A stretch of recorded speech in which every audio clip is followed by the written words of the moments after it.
नमस्कार, गुलिस्तान न्यूज देख रहे हैं आप। मैं हूं आपके साथ हर्ष भारद्वाज। इस वक्त के बुलेटिन में आपका बहुत बहुत स्वागत है। खासतौर पर कई राज्यों का जिक्र करेंगे और खबरें आपको बताएंगे क्या रहने वाली है। लेकिन सबसे पहले सुर्खियों पर एक नजर। चुनाव से पहले चुनावी हलचल तेज। 30 अक्टूबर को देहरादून जाएंगे केंद्रीय गृह मंत्री अमित शाह। देहरादून में जनसभा को भी करेंगे संबोधित।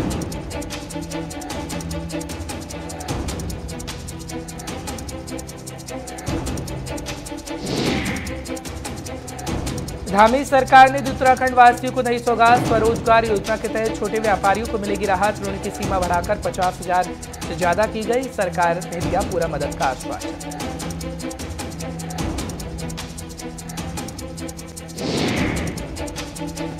बाबा केदार के दर पहुंचे हरीश रावत। हरीश रावत ने मांगा मिशन 2022 की सफलता का आशीर्वाद। रावत ने कहा उत्तराखंड में कांग्रेस को सत्ता में वापस लाना पहली प्राथमिकता।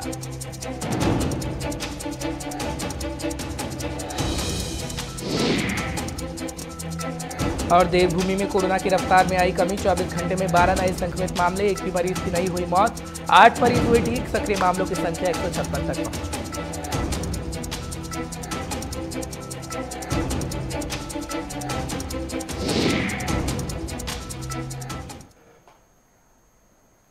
शुरुआत करते हैं उत्तराखंड की खबरों की सबसे पहले। और आपको बड़ी जानकारी उस वक्त की देते हैं क्योंकि केंद्रीय गृह मंत्री अमित शाह की मौजूदगी उत्तराखंड के अंदर रहने वाली है। चुनाव से पहले चुनावी हलचल तेज हो गई है। आपको बड़ी जानकारी उस वक्त की उत्तराखंड से दे रहे हैं क्योंकि 30 अक्टूबर को देहरादून जाएंगे केंद्रीय गृह मंत्री अमित शाह। इसकी जानकारी उस वक्त बड़ी मिल रही है और देहरादून में जनसभा को संबोधित भी करेंगे केंद्रीय गृह मंत्री अमित शाह। ये जानकारी भी इस वक्त की बड़ी आ रही है। खासतौर पर सहकारिता विभाग की घसियारी कल्याण योजना का शुभारंभ भी केंद्रीय गृह मंत्री अमित शाह कर सकते हैं। और खबर इस वक्त की बड़ी मिल रही है वो आप तक पहुंचाने की कोशिश कर रहे हैं क्योंकि 2022 के अंदर चुनाव है और चुनाव से पहले आपको बड़े चेहरे देखने को मिलते रहेंगे, चाहे फिर वो प्रधानमंत्री नरेंद्र मोदी का चेहरा हो या फिर केंद्रीय गृह मंत्री अमित शाह का चेहरा हो या फिर अन्य चेहरे हो। आपको चुनाव से पहले वो चेहरे देखने को मिलते रहेंगे जो कि बताने की कोशिश करेंगे कि उत्तराखंड में बीजेपी की सरकार लगातार काम कर रही है और आगे आने वाले समय में भी काम करती रहेगी। फिलहाल बड़ी खबर, बड़ी जानकारी इस वक्त की आपको देने की कोशिश कर रहे हैं क्योंकि चुनाव से पहले चुनावी हलचल तेज हो गई है।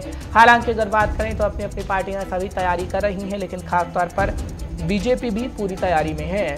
धनराज गर्ग इस वक्त हमारे साथ जुड़ रहे हैं, हमारे संवाददाता तमाम जानकारी आप तक पहुंचाने की पूरी कोशिश करेंगे। धनराज, बहुत बहुत शुक्रिया इस वक्त के बुलेटिन में हमारे साथ जुड़ने के लिए। धनराज, क्या जानकारी आपके पास भी खासतौर पर है कि केंद्रीय गृह मंत्री अमित शाह जब पहुंचेंगे उत्तराखंड तो जाहिर सी बात है कि बीजेपी पूरी तैयारी उसको लेकर कर रही है और उनके प्रोग्राम को लेकर कर रही है। क्या नई सौगातें खासतौर पर जनता को मिलने वाली है?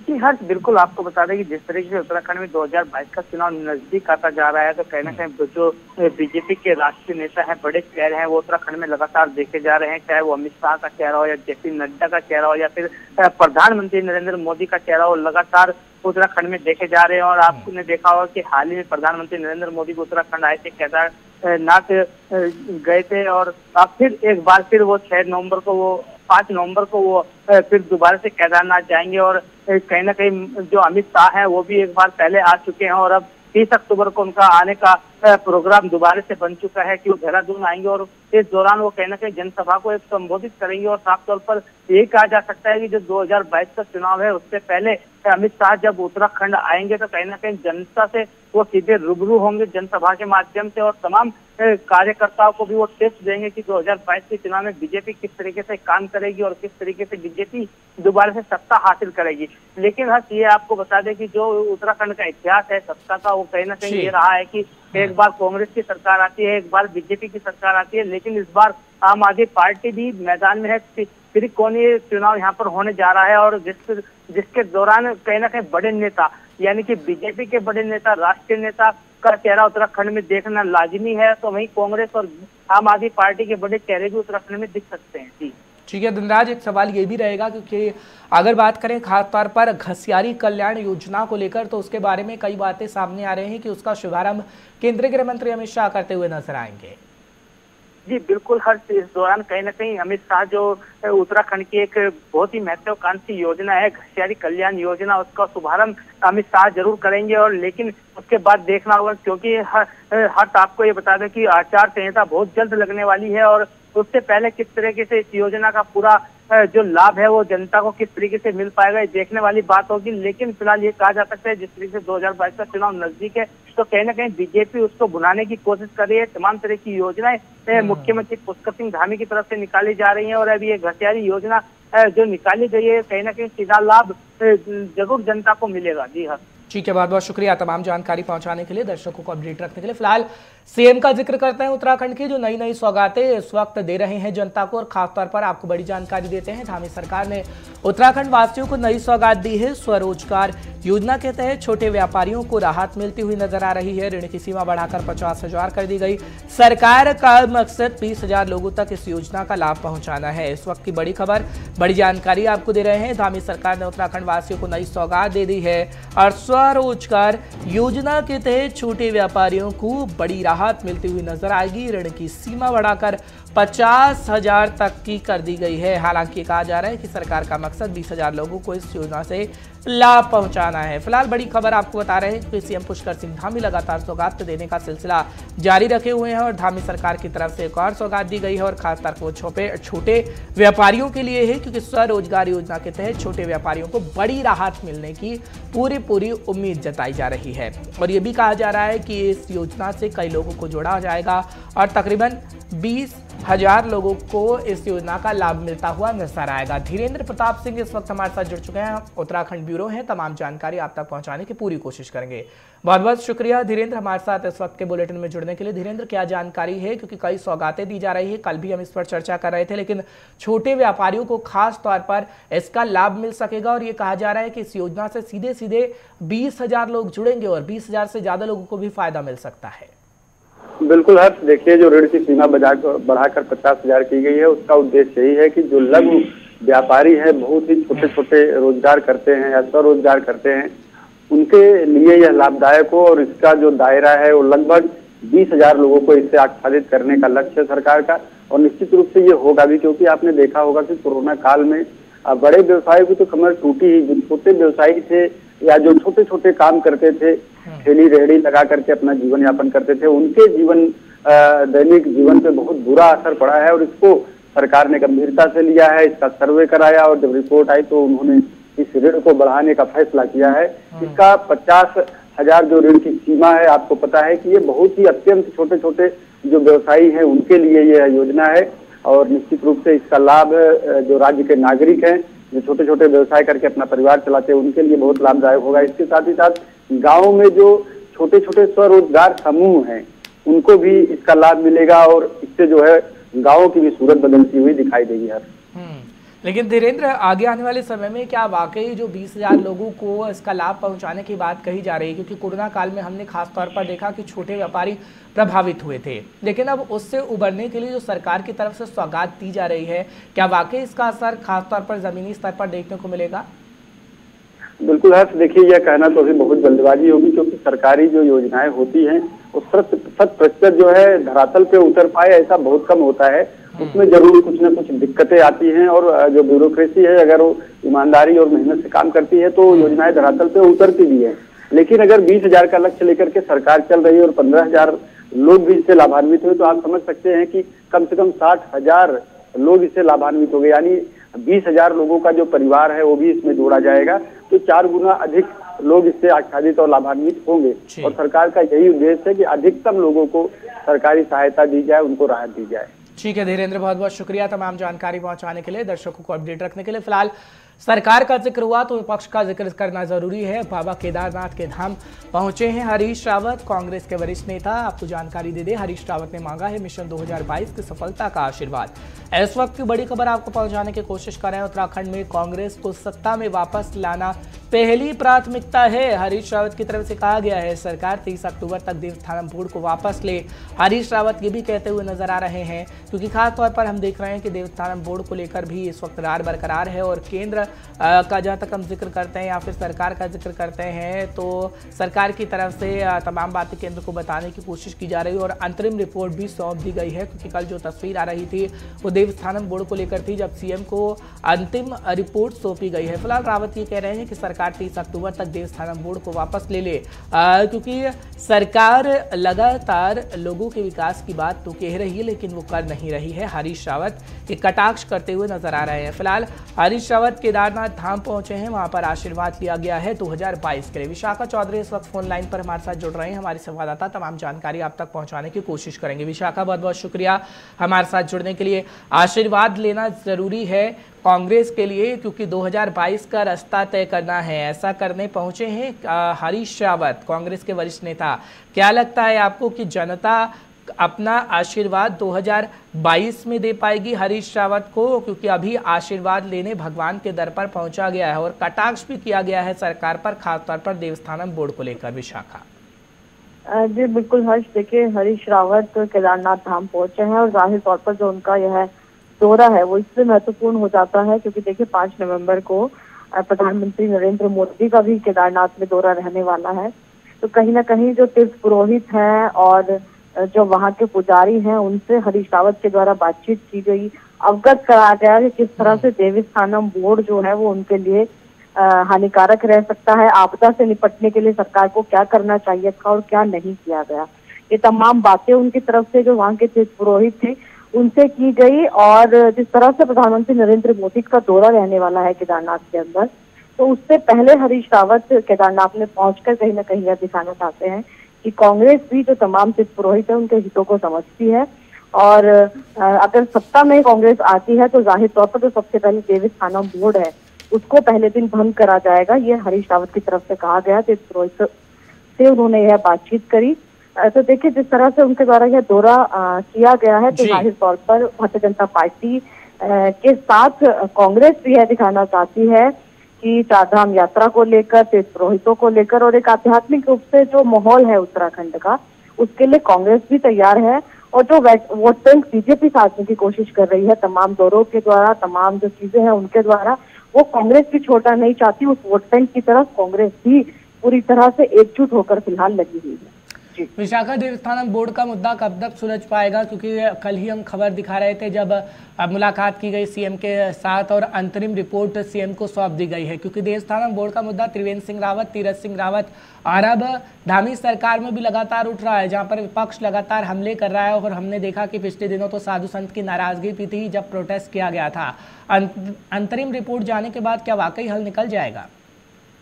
जी बिल्कुल हर्ष, देखिए उम्मीद यही है कि फिलहाल मुख्यमंत्री धामी की तरफ से यही कहा गया था कि देवस्थानम बोर्ड के मुद्दे को वो पूरा सॉल्व करेंगे। और देखिए जो कमेटी बनाई गई थी उसने अपनी रिपोर्ट मुख्यमंत्री को सौंप दी है। जो भी वहां पर जो आंकड़े इकट्ठे करे गए या जो भी स्थिति है उसकी पूरी तरह से निर्णय लेकर उस पर जो कमेटी थी उसने मुख्यमंत्री को सौंप दिया है। और किस तरह से मुख्यमंत्री इस पर फैसला लेते हैं, क्या चुनाव से पहले फैसला लेकर देवस्थानम बोर्ड जैसे मुद्दा जो उत्तराखंड का एक बड़ा ज्वलंत मुद्दा बनकर उभर रहा था, विरोध प्रदर्शन से लेकर तमाम चीजें, उस पर मुख्यमंत्री वो तमाम शांत करने में सफल रहते हैं, वो वोट बैंक साधने में सफल रहते हैं, या फिर यह जो मुद्दा है वो चुनाव के बाद तक लटकाया जाता है। तमाम वादे जो है वो मुख्यमंत्री की तरफ से किए जाते हैं, यह समय बताएगा। फिलहाल जो कमेटी की रिपोर्ट है, जो अंतरिम रिपोर्ट है, वो मुख्यमंत्री के पास है। अब मुख्यमंत्री को यह निर्णय करना है कि किस तरह से जो देवस्थानम बोर्ड बना था उसके ऊपर जो निर्णय रहेगा वो चुनाव से पहले उसकी घोषणा की जाएगी या चुनाव के बाद। ठीक है विशाखा, बहुत बहुत शुक्रिया तमाम जानकारी पहुंचाने के लिए, दर्शकों को अपडेट रखने के लिए। फिलहाल प्रधानमंत्री नरेंद्र मोदी भी उत्तराखंड के अंदर पहुंचेंगे और वो तारीख कौन सी होगी वो फटाफट से आपको बताते हैं, क्योंकि दिवाली के बाद की तारीख रखी गई है, आसपास की तारीख रखी गई है। और प्रधानमंत्री नरेंद्र मोदी ये कहा जा रहा है कि 5 नवंबर को देवभूमि जाएंगे। इस खबर को आपको प्रमुखता से बता रहे हैं क्योंकि खास तौर पर बाबा केदारनाथ के दर्शन भी करेंगे प्रधानमंत्री नरेंद्र मोदी। 5 नवंबर को देवभूमि जाएंगे, ये जानकारी इस वक्त की बड़ी मिल रही है खास तौर पर। और प्रधानमंत्री नरेंद्र मोदी जब पहुंच रहे हैं उत्तराखंड के अंदर तो कई सियासी मायने इसके निकलते हैं, क्योंकि 2022 के अंदर चुनाव होने हैं और 2022 के अंदर जब चुनाव होंगे तो उससे पहले बड़े चेहरों को लाना उत्तराखंड के अंदर ज़रूरी है, क्योंकि उत्तराखंड का इतिहास रहा है कि एक 5 साल कांग्रेस की तो 5 साल बीजेपी की सरकार रहती है और सरकार कभी भी एक बार आती है तो दोबारा रिपीट नहीं कर पाती है। लेकिन इस वक्त त्रिकोणीय मुकाबला है कि आम आदमी पार्टी भी मैदान में है, पर क्या वाकई ऐसा हो सकेगा कि बीजेपी सत्ता की जो वापसी है वो आप कर पाएगी? और जानकारी इस वक्त की आपको दे रहे हैं। बड़ी खबर आपको इस वक्त की बता रहे हैं, खासतौर पर 5 नवंबर को देवभूमि जाएंगे प्रधानमंत्री नरेंद्र मोदी और ये भी कहा जा रहा है कि मुलाकात करेंगे तमाम बड़े अधिकारियों से, नेताओं से, क्योंकि चुनाव को लेकर काफी महत्वपूर्ण हो जाती है ये मीटिंग और काफ़ी महत्वपूर्ण हो जाता है उत्तराखंड के अंदर जाना, क्योंकि बीजेपी ये बताने की कोशिश लगातार कर रही है किस तरीके से जनता के लिए काम किया जा रहा है और ख़ास तौर पर हम आपको बता रहे हैं कि आगे आने वाले समय में बीजेपी किस तरीके का प्लान बना सकती है, क्योंकि प्रधानमंत्री नरेंद्र मोदी की मौजूदगी होगी तो तमाम नेता वहां पर मौजूद रहेंगे और ख़ास तौर पर उत्तराखंड के सभी शिव धामों को वर्चुअल से तरीके से जोड़ने का प्रयास भी किया जाएगा और सियासी मायने फिलहाल निकलने शुरू हो गए हैं, क्योंकि 2022 का समय है और उससे पहले जब बड़े चेहरे पहुंच रहे हैं बीजेपी के तो वाकई जाहिर सी बात है कि सियासी मायने निकाले ही जाएंगे, क्योंकि सीएम के चेहरे में बदलाव कर दिया गया था। संचित शर्मा इस वक्त हमारे साथ जुड़ चुके हैं, हमारे संवाददाता हैं, तमाम जानकारी आप तक पहुंचाने की पूरी कोशिश करेंगे। संचित, बहुत बहुत शुक्रिया हमारे साथ जुड़ने के लिए। संचित, क्या जानकारी आपके पास भी है, क्योंकि एक बड़ा चेहरा एक बार फिर पहुंच रहा है उत्तराखंड के अंदर और खास तौर पर यह कहा जा रहा है कि सियासी मायने इसके निकाले जा रहा है कि 2022 के अंदर चुनाव है और जब प्रधानमंत्री नरेंद्र मोदी पहुंचेंगे तो वाकई दिखाने की कोशिश की जाएगी कि देश के अंदर कितनी प्रगति, कितना विकास प्रधानमंत्री नरेंद्र मोदी ने किया है और उसी आधार पर उत्तराखंड के अंदर भी होगा। इसलिए वोट बीजेपी को दीजिए और बीजेपी को सत्ता में वापसी करिए। लेकिन क्या वाकई ऐसा हो पाएगा और क्या मायने हैं प्रधानमंत्री नरेंद्र मोदी के पहुंचने के? प्रधानमंत्री नरेंद्र मोदी उत्तराखंड के तीसरी बार दौरे पर हैं और जब से पुष्कर सिंह धामी मुख्यमंत्री की शपथ पुष्कर सिंह धामी ने ली उसके बाद से दूसरी बार प्रधानमंत्री उत्तराखंड आएंगे। लेकिन पिछली बार जब वो आए थे तब उन्होंने एम्स में ऑक्सीजन प्लांट का उद्घाटन किया था, लेकिन अब की बार वो केदारनाथ जाएंगे और केदारनाथ जाने के बाद जो उनका ड्रीम प्रोजेक्ट माना जाता है केदारनाथ, वहाँ पर जो पुनर्वास का कार्य चल रहा है और जो निर्माण का कार्य चल रहा है उसको लेकर के वो वहाँ पे जाएंगे और तमाम तरीके की व्यवस्थाएं देखेंगे। और साथ ही साथ आप देखिए लगातार जो बाबा केदार में वहाँ पर जो चिंकू हेलीकॉप्टर से जो ठीक है संचित, उसका भी उद्घाटन करेंगे। साथ ही साथ आप देखिए लगातार जिस तरीके से उत्तराखंड के अंदर जो निर्माण कार्य केदारनाथ में चल रहा था उसकी मॉनिटरिंग लगातार जो प्रधानमंत्री नरेंद्र मोदी है वो करते रहे हैं और साथ ही पुष्कर सिंह धामी करते रहे लगातार। और आप देखिए जब उत्तराखंड आएंगे तो कहीं ना कहीं सियासत भी इससे गरमाएगी। और देखिए हरीश रावत खुद अब केदारनाथ पहुंच चुके हैं। देखिए जब से हरीश रावत ने पंजाब का प्रभार छोड़ा और वो उत्तराखंड में सक्रिय राजनीति करना शुरू कर दिए, अब वो देखिए अब हरीश रावत भी केदारनाथ पहुंच गए। तो इससे अंदाजा लगाया जा सकता है कि उत्तराखंड की राजनीति में सियासत गरमाने वाली है, क्योंकि जब प्रधानमंत्री नरेंद्र मोदी आएंगे तो जरूर इस बात का अंदाजा लगाया जा रहा है कि राजनीतिक कुछ ऐसी बातें, कुछ योजनाएं ऐसी बता के जाएंगे जिसका फायदा लगातार उत्तराखंड को मिला है और उससे कहीं ना कहीं सियासत गरमाएगी। इसी की बौखलाहट देखने को मिलती है कि कांग्रेस के जो बड़े नेता हैं हरीश रावत, बड़ा चेहरा माने जाते हैं उत्तराखंड के अंदर, वो लगातार अब देखिए उत्तराखंड की राजनीति कर रहे हैं और अब वो केदारनाथ पहुंच करके वहां से लोगों से मिलने का कार्य कर रहे हैं। तो आप अंदाजा लगा सकते हैं कि किस तरीके की उत्तराखंड की राजनीति होने वाली, वो प्रधानमंत्री का जो दौरा रहेगा वो कितना सफल अभी से माना जा रहा है। ठीक है, बहुत बहुत शुक्रिया संचित तमाम जानकारी पहुंचाने के लिए, दर्शकों को अपडेट रखने के लिए। फिलहाल आपको सीधे पंजाब लिए चलते हैं। एक जानकारी इस वक्त की आ रही है वो फटाफट से देते हैं। लुधियाना के सर्किट हाउस में पंजाब कैबिनेट की विशेष बैठक अभी भी चल रही है। इस वक्त की ताजा जानकारी आपको दे रहे हैं। मुख्यमंत्री चरणजीत सिंह चन्नी की अगुवाई में कैबिनेट की बैठक हो रही है। बड़ी खबर, बड़ी जानकारी आपको इस वक्त दे रहे हैं। पंजाब प्रोग्रेसिव निवेशक सम्मेलन का दूसरा दिन है आज, क्योंकि आज दूसरा दिन है। कल हमने देखा था किस तरीके से ये चल रही थी बैठक और आज खास तौर पर निवेशक सम्मेलन का दूसरा और आखिरी दिन है बताया जा रहा है। आज लुधियाना में दुनिया भर के निवेशकों से सीएम चन्नी की मुलाकात हो रही है और पंजाब में नए उद्योग स्थापित करने का आह्वान कर रहे हैं मुख्यमंत्री चरणजीत सिंह चन्नी। फिलहाल आपको जानकारी दे रहे हैं कि एक तरफ कैबिनेट की बैठक भी चल रही है, क्योंकि कैबिनेट की बैठक का समय रखा गया था सुबह तकरीबन 9 से 9:30 बजे के बीच और ये कैबिनेट की बैठक अभी चल रही है। नवदीप छाबड़ा इस वक्त हमारे साथ जुड़ रहा है, पंजाब से रीजनल हेड है, सीनियर साथी भी है। नवदीप, बहुत बहुत शुक्रिया हमारे साथ जुड़ने के लिए। नवदीप, एक तरफ हम देख रहे हैं कैबिनेट की बैठक हो रही है खासतौर पर और दूसरा निवेशक सम्मेलन का दूसरा दिन भी है। इन दोनों खबरों पर जरा नजर डालिएगा, दर्शकों को पता लग सके।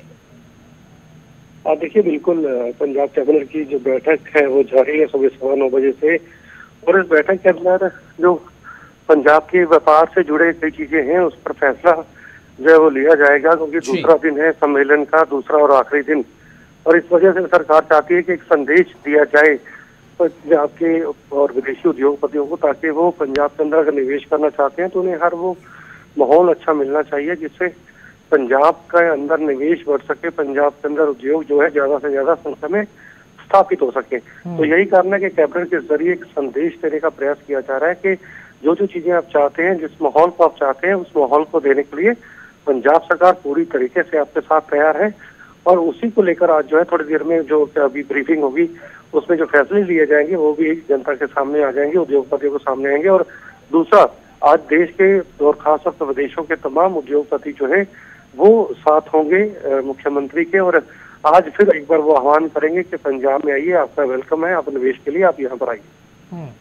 ठीक है नवदीप, बहुत बहुत शुक्रिया तमाम जानकारी पहुंचाने के लिए, दर्शकों को अपडेट रखने के लिए। फिलहाल कैबिनेट की बैठक लगातार जारी है और नवदीप बताने की कोशिश कर रहे थे किस तरीके से निवेशकों को आह्वान किया जा रहा है कि पंजाब के अंदर आप आइए, आपको माहौल बेहद सुरक्षित मिलेगा। फिलहाल बढ़ते आगे और जानकारी पंजाब से ही आपको देते हैं। दरअसल आज से अपनी नई राजनीतिक पारी का आगाज कर सकते हैं कैप्टन अमरिंदर सिंह, ये बड़ी खबर इस वक्त मिल रही है और तकरीबन ये कहा जा रहा है कुछ ही देर बाद यानी 11 बजे प्रेस कॉन्फ्रेंस करके पूर्व सीएम कैप्टन अमरिंदर सिंह की तरफ से जानकारी भी दी जा सकती है। प्रेस कॉन्फ्रेंस के ठीक पहले कैप्टन ने सरकार पर हमला भी बोल दिया है। फिलहाल बड़ी जानकारी आपको बैक टू बैक दे रहे हैं। फिलहाल एक और बड़ी खबर आपको दे दें, आज गोंडा जाएंगे सीएम योगी आदित्यनाथ।